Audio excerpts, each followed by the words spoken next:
First night in Ottawa. The first night was good. Every night's been good. I've been here since Monday. Checked out the National Art Museum. I want to get to that War Museum. And then Parliament. The Parliament's right down the block, so I feel like we got to get there. I don't know. Can you go inside? Can you check it? Can you know? Yeah, you can? Yeah, you can. Yeah, we'll probably do that today. We don't have much to do today but cut weight. So I'll do some exploring, get my mind in a different place, and see the city. You brought up last night that you think the Islanders can I was working out during the third period. Was tied up. We went to get a workout in, and I came back, and I was like, forget that. It seems like it's a done deal at this point. But you never say never. Who knows? How does your routine and your mindset change as you get closer to the fight? I pretty much have a good routine down that just leads me right into the fight. I got my whole crew with me. Marab is fighting on this card as well. Ray Longo got here last night. Matt Serra's coming this morning. Aljamain Sterling's with us. Dennis Bazooka's a training partner of mine. Zuka, who is another training partner. We have just such a tight-knit crew. It's like we're really just on vacation right now. Like a training vacation, and then at the end we get into a fist fight. It's fun. We play bust balls, but when it's time to work, we work, and then we get in there, we fight. It's just I look forward to fight week just as much as anything else. Whether I was going on a vacation somewhere, it's like just being around positive, like-minded people that I have around me is awesome. Is keeping it loose an important part of it for you? Exploring the city, taking your mind off of things? Yeah, absolutely. I like going to new places that I probably would have never came to if it wasn't for fighting. You know, I've been afforded that to kind of, they send me, do you want to fight here? I'm sure. And then I just saw Ottawa's the capital of Canada, and there's so many cool things to check out. It's I love it. I love the whole process. I saw that on Twitter. You're trying to meet the Prime Minister while you're here. That would be awesome, right? That'd be really cool. I don't know much about politics. I don't know too much about Canadian politics, but I'm always open to learn and educate myself and kind of check it out for sure. You've had a bit of a contentious history with the UFC. Is that all in the past now? I think we have a good working relationship. I have a good rapport with Hunter Campbell, Sean Shelby. I've met with them a couple of times, and really, they understand me a lot better. I understand what they're looking for a lot more. So I think there's still stuff that we hash out when we need to, but it's a good working relationship, and I'm in a way better place, and I think we both are. Do you think that's just something that, because of your work outside the UFC with the realty stuff, you just are aware how business works and you know what you're worth, and perhaps that's something they're not used to dealing with other fighters, right? Yeah, it's definitely, I've learned a lot over the last couple of years through the fight game and through just in life in general. I think that it's unfortunate, a lot of the things that have happened, but I think it made me a lot better person, just I'm so much more well-rounded. I was just like a fighter lost. If I was later in my life and I kept on that path and then fighting kind of didn't work out, I probably would have been real lost. To have it at that point, it was kind of convenient for me to take a step back, figure out some other opportunities to make money, and then come back to fighting when the time is right. With Cerrone, he might not be like the highest ranked lightweight out there at the moment, but you know how the sport works. He's got one of the bigger names in the division. Do you see this as the one that if I win this, then it's just one fight away from a title shot at this point? Yeah, I don't know. I'm not really thinking that far ahead of it. I'm thinking about Saturday night. He's like you said, the number might not be too high next to his name, but everyone knows who the heck he is. Everyone, the fans cheer for that guy louder than anybody. So he's been in there with the best of the best for a very long time. I was watching him since I got into the sport. WEC, came over to the UFC, and I've seen his whole progression. I've been watching him way longer than he's been watching me, and I've been, I've been stacking myself up against the top 10 guys for a very, very long time. So I know that, he's been on my radar for a long time. Are you a fan of his? I'm a fan of, Yeah, I don't know. It's kind of like weird for me. I'm fighting I don't know if I'm a fan of his. Like, I respect his technique. Definitely have watched him yeah, I don't know. Fan is a weird word, but I definitely hold him in high regards as opposed to a lot of other fighters. I think, yeah. Have you seen him around this hotel lately? No, I haven't seen him lately. What is he staying in his RV somewhere or something? I don't know. He looks like the weight cuts, like usual, is having a bit of an impact on him. So I wasn't sure if you. Yeah, I'm not too worried about it. Whatever. I'm having a great weight cut. I have it down to really just a science to where I feel good the whole week. You saw me at the open workouts yesterday. I had energy. Tonight won't be too fun, but I'm sure there's going to be a lot of other fighters that are way more miserable. I don't cut too much weight. I think that benefits me a lot. You've seen a lot of these guys, they really drain themselves, and I don't think that's the way to do it. I think that was the way of the past. Everyone was cutting weight together, and they were matching up on fight day. They were both, a little drained, so it didn't really show. But I think the guys that do it the right way, they don't cut too much weight, just a little bit. And I'm fortunate to where I'm not like one of those in-betweeners. I'm like a normal size 55 pounder. I'm not like a huge 55 or a small 70. I'm just like a regular 155er, and I think it suits me perfect. And I got it down. This is your second straight fight with an in-betweener, with a guy that would probably benefit from a 165-pound division. It seems like Dana White has kind of closed the door on that idea. He said at least for the next 7 years while I'm here, I don't expect to see a 165 division. But do you think that it would make a lot of sense to have a 65 and 75 division?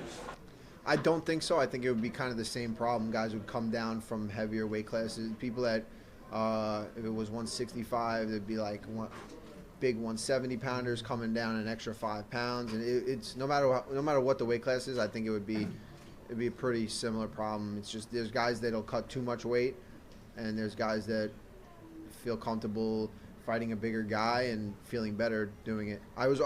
Even wrestling, I always wrestled better against guys that were bigger than me. It was just kind of like maybe my style, whatever it is. I'm more of like a speed and technique person, not really like a strong, straightforward kind of person. Being a fan of his style, what do you said about Cowboy that you might be concerned about, or do you feel you could do to win in this fight? He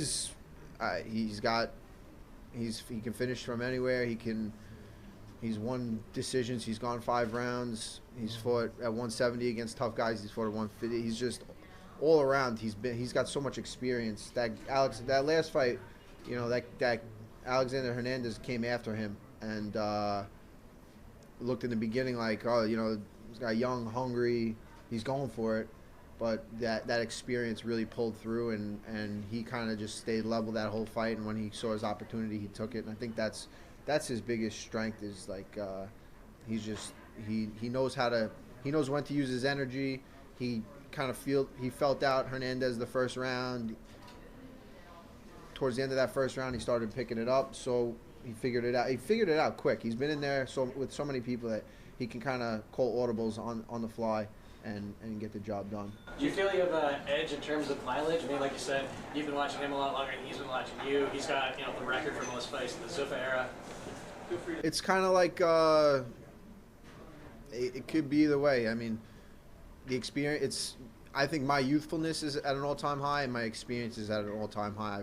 I've been in there with the best guys, but I'm also young. I'm hungry. I'm watering at the mouth to get up at that top, those top guys again. That title shot, and I'm just motivated. Motivation. Sorry, I know you mentioned wanting to fight Khabib again. Would you be interested in doing that short notice again because you already did it, or is it smart? I'll fight. At this point, I've been through it all, so it wouldn't be short notice, even if it was on a day's notice. Now I got my I'm prepared. Now I'm training for the title all the time. Al, clearly you don't get paid by the hour. 5 first-round finishes. Give the fans of Ottawa a preview. What can they expect this Saturday in the fight? Honestly, I don't even know what to expect. I'm gonna just kind of go in there. It's like I've sparred with the best. I've sparred with the best kickboxers, wrestlers, jiu-jitsu guys that are at the top of the forefront of technique. You know, I don't know if there's anyone doing it like I'm doing it. The Sports Science Lab of Staten Island is a place that I'm spending. It takes me an hour and a half to drive there from Long Island to Staten Island, and I'm training my brain. I'm training physically, mentally, just things that I think I'm on the forefront of training, and I think it's going to show in there. When guys get in there, they don't. It might not look like it from the outside, but they feel something in there that's different. I see the. Even if I get hit, I'm seeing it, and I'm coming back with something right away. I'm not getting hit, and I get hit, and it's not like there's nothing surprising me. I've seen it all, and nothing's going to surprise me on Saturday night. Do you think we're finally getting some clarity in the lightweight division? Past year has been sort of up and down all over the place, and it seems like Khabib Poirier happening later this year. Things like things are getting sorted out. Yeah, the division was kind of in a crazy limbo there for a while. I think it's still a little. It's up in the air, but a good performance against a guy like the Cowboy is what I need right now, and what will put me right up there with everybody. Do you think a win over Cowboy puts you ahead of Gaethje, who just had that impressive win over Barbosa? And obviously Gaethje's not had very nice things to say about you as well. Do you think you guys need to sort it out first, or do you think this will put you ahead of him? Yeah, we'll see what happens. We'll see how the fight goes. It's like you said, the division's crazy. Anything could happen. So I'm just worried about Saturday night. After Saturday night, if it goes the way, if it goes as it should, if it goes if I do what I'm capable of, what I know I can do, it'll all work itself out. Just to clarify, you're not scared of Justin Gaethje, right? Yeah, definitely. I'm definitely not scared of anybody. I think that I'm more scared of not fighting for my worth, like some of these guys are doing. I think that I'm scared of not managing myself the right way, but definitely not scared of fighting anybody. Yeah, just two questions for you. First, going back on the relationship with the UFC, And he poked Barbosa in the eye. No one ever said anything about that. He poked him right in the eye. He thinks put a technical battle. He thinks he better come like crazy. This technical stuff, he'll be just technical to get his ass kicked for sure. Sorry. No, that's awesome. When did you notice a tipping point in your relationship with the UFC? When did things look like they were on the up? It was I think it was like the Khabib fight. I think I kind of showed them really what I was about. You know what I mean? I think it's just me just constantly putting in a strong body of work. I come to fight. The fans appreciate that I'm not like, I don't know, putting on a facade. I'm not like whatever. But yeah, I think that was like the start of it. And last one, both Leslie Smith and K-Jan Johnson have been back in the news recently, and it had me wondering, for your involvement, what went wrong with Project Spearhead? Why did it not take off the way that perhaps the three of you were hoping it would? It's tough, man. It's a tough thing. It's I don't know. I don't know what it's gonna take. It's they had everyone had their heart in the right place. It was just getting everyone together is kind of tough, there's a way to get it done. We just got to figure it out. Do you think it'll happen eventually? Yeah, I think so. I think that it will benefit everybody. I think both sides will benefit from it eventually. Now there's other organizations that are, they're starting to put up some good money. You know what I mean? So guys are fighting out the contract and they're leaving. I think that would really look good for the fight.